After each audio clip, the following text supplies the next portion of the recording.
Hi everyone, my name is Risha. Today is the 28th of April 2024. I'm going to be going over my weekly option chain analysis for SPX for this week's expiry on the 3rd of May. And without further ado, let's just get into this video.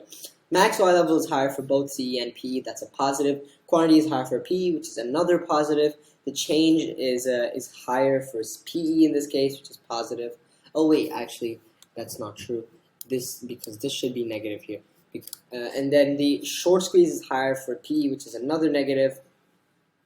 And the PCR is very overbought, so that's actually negative. Implied volatility is lower, positive. However, historical volatility is higher, so that's a negative. RSI is positive. There's no divergence, which is actually again, sorry, this should be a positive in this case. ADX is lower, that's negative. ATR is higher, that's negative. Both EMAs are positive. VWAP is higher, positive. Pivot point is negative. However, and the candlestick is Harami, which is a neutral candlestick. And then we have a support at 5,050. Previous weeks was 5,000. Resistance at 5,100. And previous weeks was at 5,000. And overall, I predict that the trend is going to be up based on the option chain analysis. So, thank you for watching. Enjoy, and I will see you in the next video.